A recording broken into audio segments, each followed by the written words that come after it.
Religion and secularization. At the end of last week's lecture, I showed you a graph which depicted the declining rate of homicidal violence in selected European countries from the 14th century onwards. One should probably not take the representation of the timing of the beginning of this trend too seriously, but one thing is clear.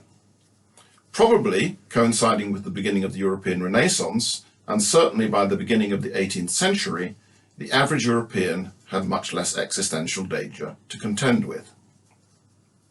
For example, by 1700, bubonic plague had largely disappeared from Europe and North Africa, and though war, famine, disease, and natural disaster was still from time to time a part of everyone's lot, the times were a-changing. And one of the things that changed was the intensity of the need for supernatural intervention to avert the worst that nature could threaten. In short, the market for witchcraft had contracted.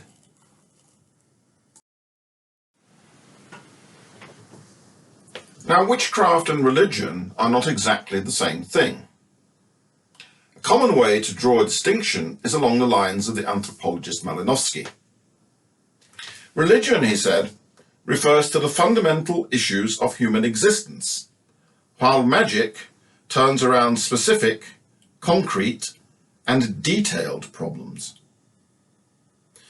You might, in the odd idle moment, worry about what happens to you after you shuffle off your mortal coil, but a really pressing problem is how to protect yourself from the very dark and rather obviously malevolent looks that your neighbour has been giving your sheep and pigs and children.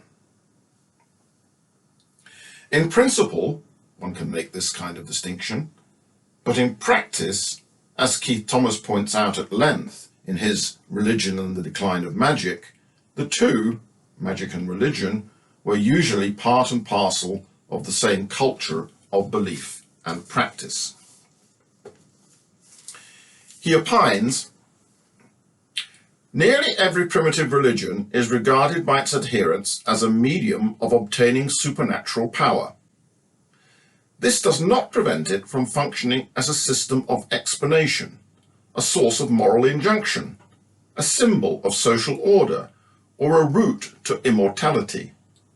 But it does mean that it also offers the prospect of a supernatural means of control over man's earthly environment.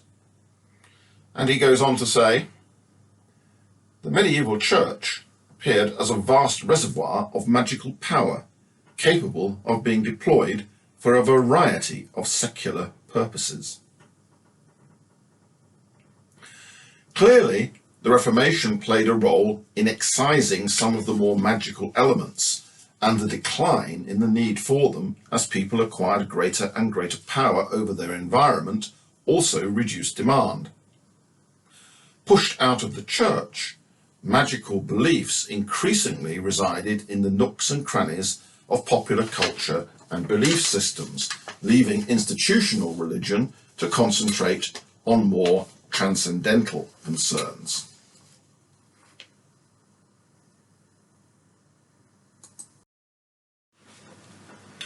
But what is religion? Broadly speaking, sociologists have taken two views on this question.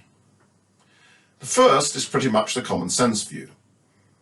Religion is a belief system that gives answers to those ultimate questions that cannot be addressed empirically.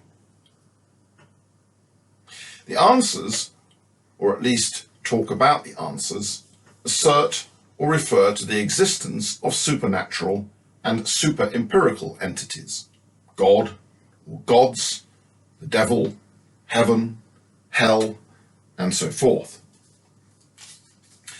The beliefs are usually accompanied by the existence of observable practices, sacred buildings, societal institutions, for example, prayer, ritual, churches, baptisms, festivals, special clothes, fasting, priests, etc.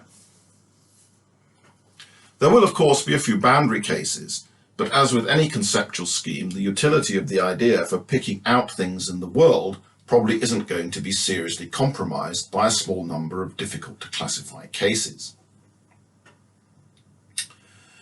The second approach is not to define religion in terms of what it is, but in terms of what it does. Again, we might start with the statement that religion is a belief system that offers solutions to ultimate problems. But we might be totally unspecific as to what the beliefs might contain. So, conventional religions, as well as humanism, communism, or any belief system that gives life some sort of meaning, might be called a religion in this sense. Sometimes this view is also accompanied by another functional condition, that the belief system promotes social solidarity or stabilizes society. Again, it's difficult to see what would restrict this way of seeing things to conventional religions. Very many belief systems, in fact, any societal culture at all, would likely have that sort of effect. I'm going to now move on to the views of the founding fathers about religion.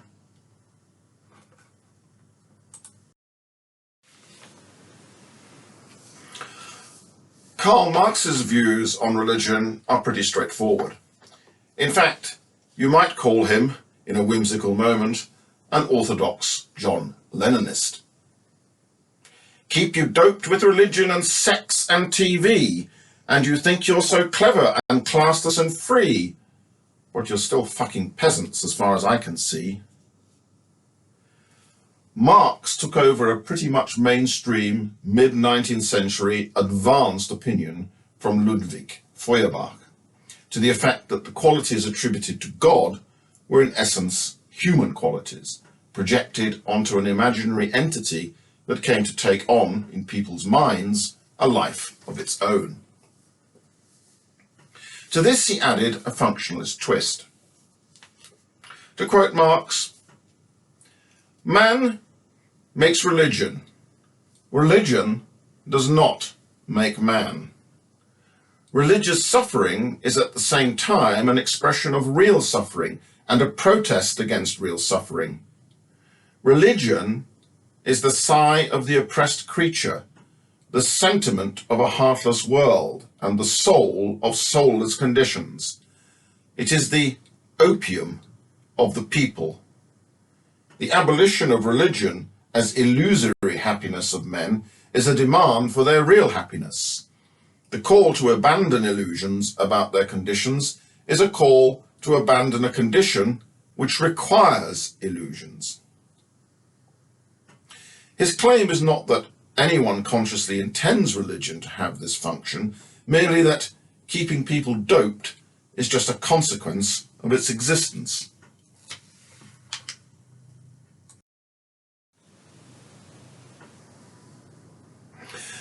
These lines of thought were continued into the 20th century, perhaps most notoriously by Edward Thompson in The Making of the English Working Class, where he described early Methodist worship as psychic masturbation, and in places seems to point to the growth of Methodism as a factor leading to the forestalling of an English proletarian revolt. Whatever else you might think of them, Marx's few ideas about religion are not very subtle.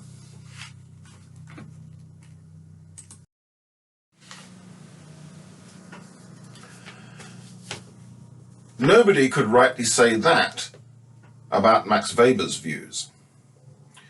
Religion was at the center of his scholarship, but his views are sometimes so subtle that they seem to slip through your fingers just as you think you have grasped them. He was preoccupied with how people's beliefs about unworldly matters, those ultimate questions again, came to sit alongside and even shape their beliefs about very worldly concerns. Weber talks about the Wahlverwandtschaft, literally choice relationship, but usually translated as elective affinity, between sets of ideas. This notion is extremely obscure. Ultimately, it comes from medieval alchemy via Goethe, but in Weber's hand, it seems to mean something like the following. Systems of ideas, or beliefs, in quite separate domains sometimes fit well with each other, whereas others don't. And those that do serve to reinforce each other. They become in effect the pillars of distinctive cultures, such that eventually we tend to see everything apparently neatly all tied up together. The idea of a vocation had long been a staple of Christian thought, especially the idea of serving God in a priestly or monastic vocation. However, Calvinism put a new spin on this. Good Calvinists had a general calling to serve God and a specific duty to serve him in the earthly occupation to which they were called, which they must perform diligently and soberly. In doing so, they glorified God in the mundane practice of their earthly calling. This was a very convenient belief for a proto-capitalist to have. Sobriety, diligence, thrift, hard work, abstention from showy display, calculation of the best means to make a profit, and the planning required to make it a reality was a means to serve God in the here and now, a sort of worldly asceticism, and actually increased the likelihood, of course, of worldly success, which went on to prove that God was on your side and that you were, most likely, one of the elect. Now, dreams of riches have always motivated people, but believing that you are called by God to act in ways that have the consequence of making you wealthy is really quite a neat trick.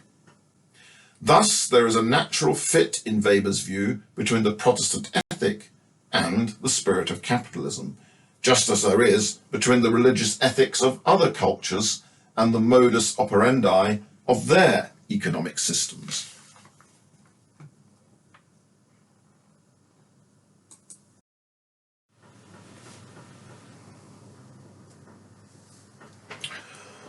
Durkheim starts off from the observation that all cultures divide the world into the realms of the profane and the sacred, the things that are a part of everyday life and the things that are special, perhaps dangerous, to be reverenced or treated in special ways, or seen or mentioned or touched only on special occasions if they are part of this world as well as things that are beyond our direct observation. This distinction is a key part of the way people make sense of the world, according to Durkheim. It forms part of their belief system, and in less developed societies, the belief system is the most important glue that produces social solidarity and ultimately social and moral order.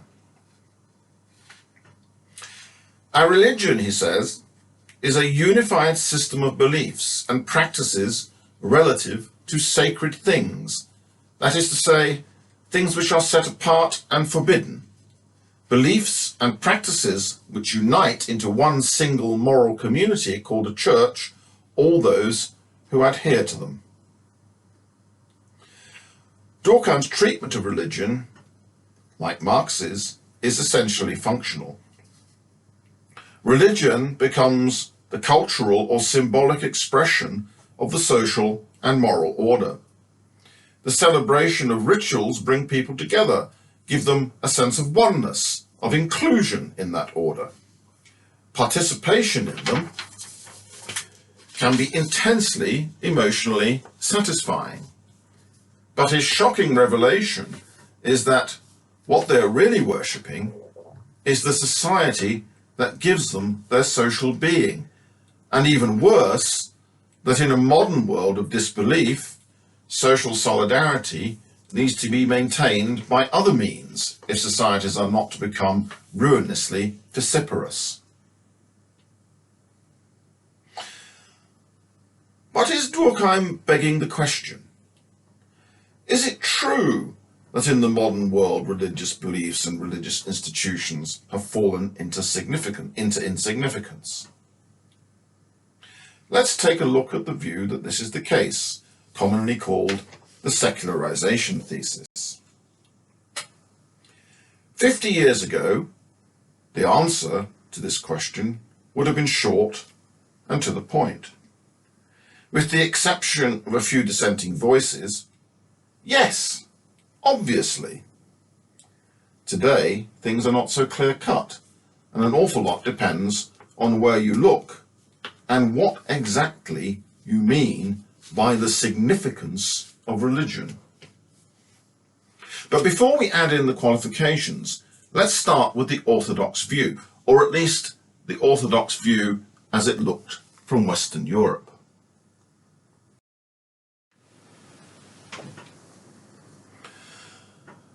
The natural starting point is the work of the Oxford sociologist Brian Wilson. This can be summarized in pretty much one sentence. In Western Europe, all the behavioral indicators, attendance at church, observance and practice, membership, baptism, point in one direction: decline. Wilson views secularization as a diminution in the social significance of religion. The words social significance are important because, of course, they allow a certain latitude of interpretation, as well as a kind of glass half empty or half full disputation. For him, secularization is a long-term process dating from at least the Protestant Reformation and consists of a number of different developments: state confiscation of property and facilities, the transfer to secular control of activities and functions, for example, healthcare and education, the decline in the proportion of time, energy and resources that people devote to non-empirical concerns, the decay of religious institutions, the replacement of religious norms with technical criteria as guides to conduct, the replacement of charms, rites, spells and prayers by empirical, rational, instrumental orientations to life and its travails, the abandonment of mythical, poetic, and artistic interpretations of nature and society in favor of matter-of-fact description, the rigorous separation of evaluative and emotive dispositions from cognitive orientations, and so on and so forth. These are essentially the outcomes of several processes that characterize the transition from the pre-modern to the modern world. Firstly, social differentiation produces a division of labour. People come to see that there's no particular reason why the church should be in charge of schools or religious orders take care of the sick, and that it might possibly be more efficient to specialise. Secondly, what might be called societalisation. As national societies develop, there's a shift in everyone's experience from the purely local to the national level. Improvement in transport makes it possible for people to get about, opens up remote or difficult to access areas to outside influence. As the world becomes more interconnected, it becomes difficult to avoid new ideas. This disrupts the transmission of traditional shared values, allows people the space to opt out or dissent from whatever beliefs they've been brought up with. If you can see people living quite happily but holding quite different beliefs to your own, the plausibility of a single, let's call it sacred canopy, the one you were brought up under, is challenged. Thirdly, there is rationalization. Depending on how you look at it, this could be a very long-term process indeed. Judeo-Christianity, in some sense, removed God and his direct intervention from the world, or at least the visible signs of direct intervention have been few and far between in the last 2,000 years, and actually seem to be becoming more and more rare, even to the believers. In a sense, the evacuation of God from the world created the space for the secular to arise and follow its own logic. The Reformation and Protestantism carried the disenchantment of the world even further, while the Enlightenment promoted, encouraged, and advanced the onward march of technical means ends thinking and the further squeezing out of ultimate ends thinking. In short, religion had fewer public roles to play. It increasingly had to compete with other worldviews, and in any case, people were more likely to be thinking about the best way to achieve things in the here and now, rather than what the meaning of it all was. Doubts about the secularization thesis were expressed almost as soon as the ink was dry on the page. This is scarcely surprising. Any such sweeping generalizations about long-term trends is bound to be vulnerable to inconvenient, disconfirming bits and pieces of evidence. The question we have to ask, though, is there something absolutely fundamentally wrong about the vision of the general direction of travel?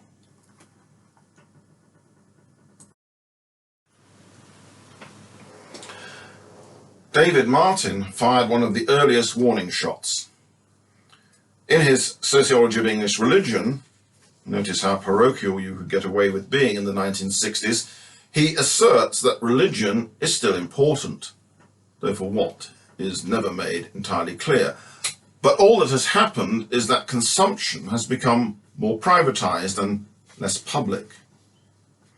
People don't show up in the pews, but they still listen to Thought for the Day on Radio 4. And if asked by an earnest survey researcher, they say that they still believe in God, or at least a spirit in the sky, or maybe their inner God, or the power of crystals. And that when they die, they might not literally play a harp in the clouds or burn in the fiery furnace, but perhaps become golden stardust and part of the cosmic consciousness. It's interesting, by the way, that many more people seem to reject the existence of a literal hell than a literal heaven.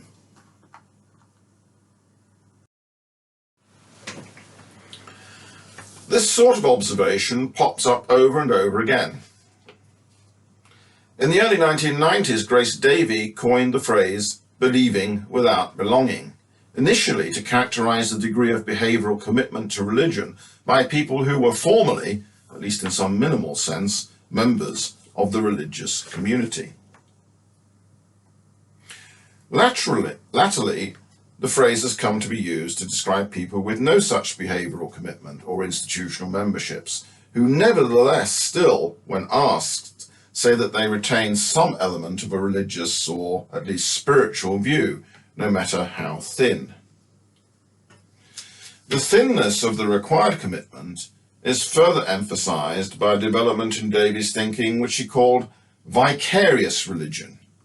The idea is that religion still retains some importance even in the most apparently secularized societies, because there is a pool of people whose orientation to religion is essentially that of the free rider. They like the idea that churches exist, that some people go to them, even if they don't, that others are doing the hard work of keeping them in business on the off chance that they themselves might possibly one day feel the need to visit one or make use of the services they render. They even feel regret when churches close and are turned into luxury apartments. In a nutshell, the outsourcing of religious commitment and participation and the regret is taken to be a sign that religion is still alive and well and available at an outlet near you, even if you personally are doing nothing to keep it there. The idea that free riding and lack of behavioral commitment is evidence against the secularization thesis has always struck me as both novel and, ultimately, a little on the desperate side. But are there better arguments? It seems to me there are, And to be fair, amongst others, Grace Davey has been one of those who have made them. The first and most obvious point to make is that serious consideration needs to be given to what the professionals call the scope conditions of the secularization thesis. If we think about the current global situation, rather than the situation in this little corner of the European continent, it's far from obvious that religion, religious motivations, and religious institutions are a peripheral concern to much of the world's population. It would certainly be news to extreme militant fundamentalist groups like Boko Haram, Hezbollah, Islamic State, Al-Shabaab, and the Taliban. It might also raise an eyebrow among Iran's Islamic Guards, Egypt's Islamic Brotherhood, and the supporters of India's BJP. In Bosnia in the 1990s, even if you were previously unaware of it, you were rather forcibly reminded of your religious identity, and opting out was not a choice on the table, unless you chose to run for your life. There may be powerful forces pushing in the direction of secularization, but in many parts of the world, there are powerful forces pushing back. Consider the Anglican community. Here is a case of the empire striking back. Worldwide Anglicanism is small fry, with about 85 million members, with perhaps about 25 million nominal members in England itself. But in Africa, the community has shown strong growth and now has around 37 million communicants.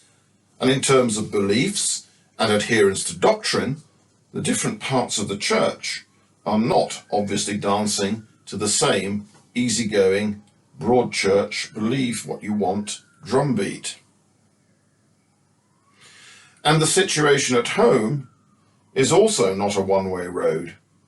As the British sociologist of religion David Vose has suggested, the future of religion in the UK is brown and black, by which he means that there are significant and growing pockets of faith in ethnic minority communities.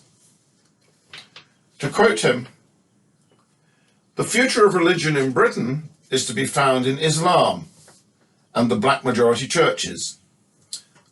Muslims already account for 10% of British births. Within several decades, people of Muslim heritage will form 10% of the population, even if immigration came to an abrupt halt tomorrow. If even half are observant, they will form a substantial proportion of the religiously active population. Ethnic minority Christians will have another large share." Demographic processes play a big role in this story. In the absence of large-scale conversion, the size of religious communities depends on several key factors. One is the intergenerational conservation of faith. The children remain as committed as the parents. Another is the extent of endogamy, the success the community has in getting people to marry within the faith rather than entering into mixed marriages. It turns out to be the case that Muslims in Britain tend to be roughly as observant as their parents, though there may be diversity in what they interpret observance to be, for example, rejecting some of the cultural accretions stemming from the previous generation's country of origin. And they have, in addition, high rates of marital endogamy. And then there is Latin America. Latin America has a population of roughly 660 million. According to the Pew Research Center in 2016, about 84% of them were raised as Catholics, but only 67% of them are currently claiming to be Catholics, whereas 9% were raised as Protestants, but nearly 20% claim now to be so. Across Latin America, there has been phenomenal growth in the Protestant evangelical churches, particularly those promoting the more fundamentalist and socially conservative versions of the Christian belief system. The reasons for this are complex and not unrelated, sometimes in quite murky ways, to US foreign policy. Religious change is having a marked impact on Latin American politics. That is surely an indication of the increased, not the decreased significance of religion. Evangelical support is marked for Bolsonaro in Brazil and is influential in the politics of Peru, Costa Rica, Colombia, and even Mexico. And perhaps there is an even bigger elephant in the room: the United States. The US considers itself exceptional in many respects, and one of these is exceptionally high, compared to Western European, levels of religious affiliation, attendance, and belief. Belonging to a church is as American as apple pie, and perceiving oneself to be the only atheist in the village is allegedly often experienced as a distinctly uncomfortable position to be in. The rise of the influence of the Christian right in US politics also contributes to the view that far from fading, religion, or at least one particular form of it, is tightening rather than releasing its grip on the American mind. In this context, it's been natural to focus intellectual endeavor on trying to explain American exceptionalism. Such efforts have proceeded along a number of different lines. One is to remark on a possible consequence of being an immigrant society. Immigrants tend to look for co-ethnics to help them with many of the practical aspects of adjusting to life in a new society. Where else should they find them but in the churches that their fellow countrymen go to? Thus, churches provide spiritual goods with a side order of worldly benefits. Though this all sounds plausible, it doesn't really explain why this mechanism doesn't also operate to the same extent in other immigrant societies, and why, long after assimilation, indicators of religious activity still allegedly suggest American exceptionalism. Another suggestion has its roots in the American religious landscape. It's suggested that, it has to be said, much convincing evidence that the demand for religious services is something that varies rather little across countries. What differs is the nature of the supply. In Europe, so the story goes, religious supply has been dominated either by large quasi-monopoly Protestant established state suppliers or by the Catholic Church. Monopoly suppliers, as we all know, are flabby, unresponsive to customers, and happy to collect rents, especially when this is via a state-organized taxation system. They have little incentive to provide people with what they actually want. In the US, on the other hand, with no established state church, there was a free market in the provision of religious services and competition to attract customers. Immigrants may have initially looked for co-ethnics in their birth church, but after establishing themselves could look around for a better deal. My own 3 times grandfather emigrated from Ireland to Albany, New York in the 1850s. In his homeland, the family, as far as I can tell, conformed to the Church of Ireland. In America, they became Methodists. Moreover, the religious market may help to explain why so many Americans opt for churches that require something of them, so-called strict churches. If churches are providing a mixture of spiritual and not so spiritual goods, friendship, social support, welfare, leisure, there is an incentive to set the barrier to membership high enough in order to exclude the free riders, those who want the outputs from what is, after all, a voluntary association, without contributing their fair share of the inputs. Superficially, accounts like this sound somewhat plausible. Religion is kept alive by giving people what they want and allowing people to sort themselves among the available offerings according to taste. But the enthusiasts for this view of the religious economy seem not to have noticed one thing. There was no monopoly supplier of religious goods in Britain. The Anglican Church may have been established and the biggest supplier, but in any large city there was plenty of choice of other Protestant denominations, as well as the Catholic Church. There was probably not a village in the land that didn't both have access to an Anglican church and also a tin tabernacle belonging to one or other nonconformist sect. In Wales, small towns would typically have 4 or 5 distinct Baptist, Methodist or Congregationalist church to choose from, all with subtle distinctions in doctrine and a choice of English or Welsh as the medium of delivery. Yet Britain still descended down the slippery slope towards secularization. Is there something wrong here? Are Americans really immune to the same secularization trends that seem to have been at play in Europe? It turns out that on closer examination, the answer is no.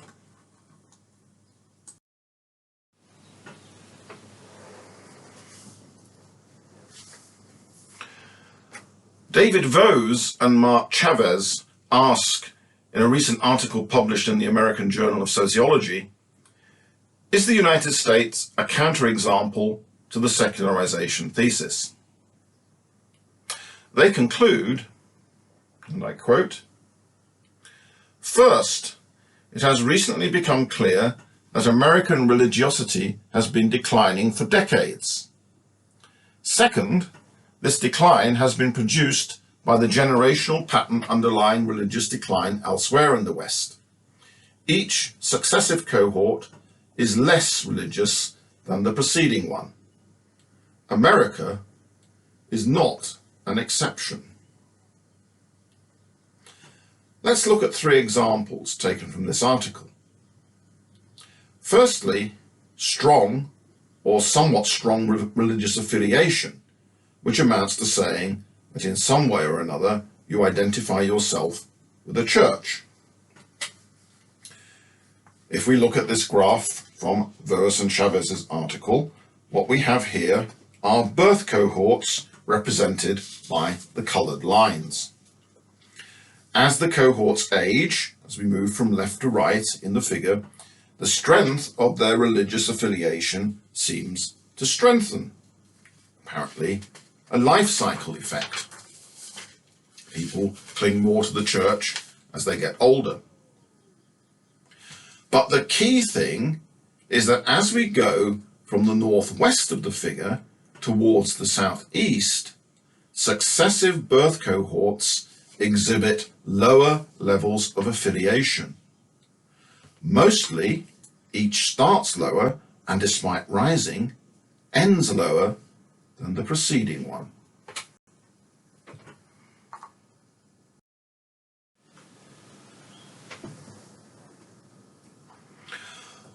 Broadly, the same sort of pattern is true of reports of actual attendance, which is what we see here, though the life cycle growth seems less pronounced.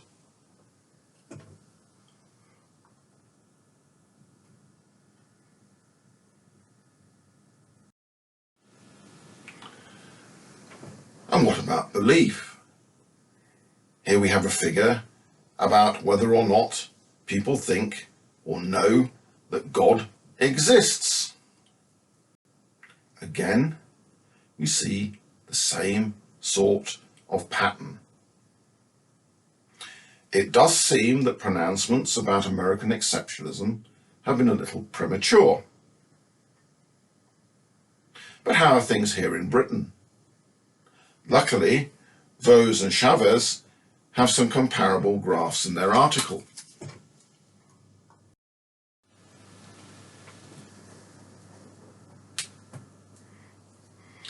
And the overall picture is broadly the same for affiliation.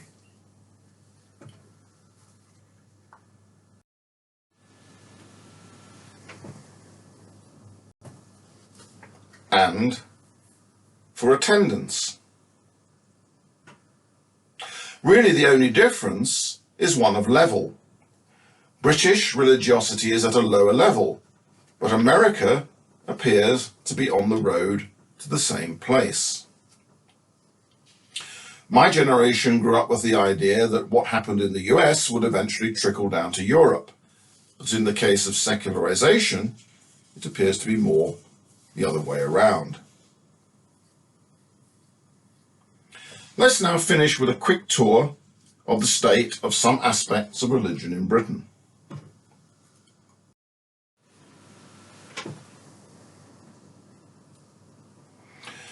Looking back over the last 40 years, it seems as though the proportion of the population who identify as belonging to no faith has risen from roughly 30% to now over 50%.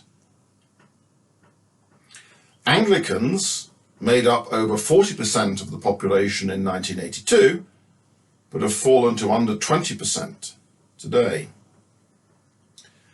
The only one of the groups identified here that is rising is, in fact, the non-Christian group.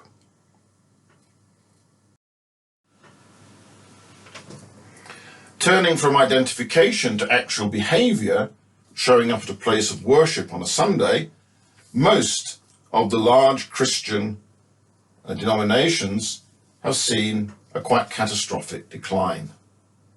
Most noticeably, there is the decline in attendance at Catholic Mass. Some denominations seem on the verge of extinction, for example, the Reformed churches. Without mass evangelism, a demographic miracle, or less subtle divine intervention, they seem doomed in fairly short order. The only green shoots are among the Pentecostal churches, which mainly, though not exclusively, appeal to ethnic minority worshippers. So, behavioral indicators look bleak for Christianity, but what about the believing without belonging?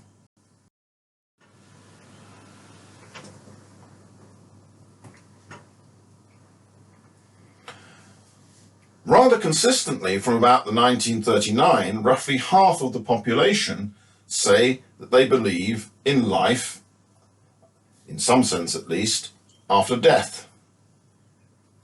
The big change is those who say they don't know, who have declined and been replaced by those who more militantly say that they do not hold this belief.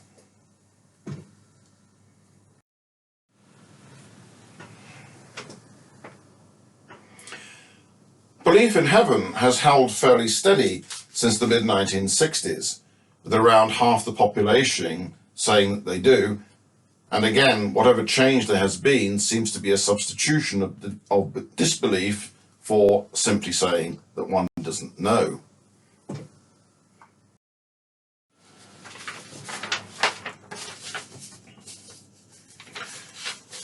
It turns out that belief in hell has never been all that popular.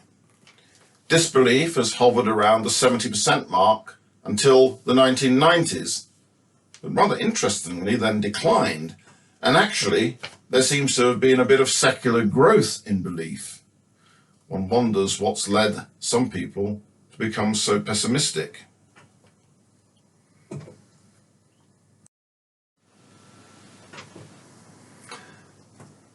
Turning to what one might call alternative spiritual beliefs, there has been a rise since the 70s in the proportion of people who say they believe in ghosts, from around 20% to, rather surprisingly, around 40%.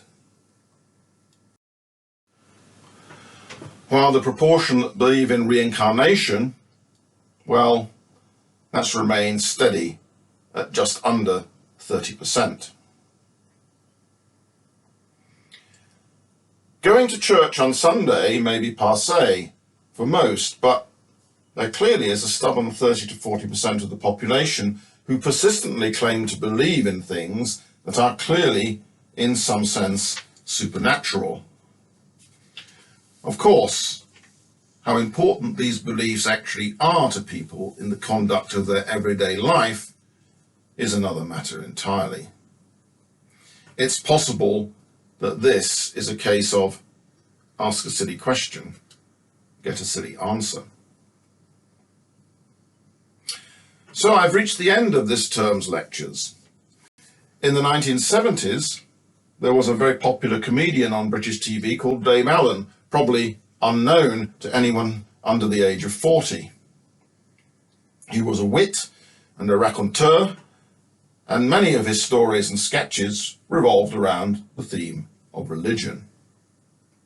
He always ended his show with the same words, which I will now steal. As we dive into the festive season, may your God go with you.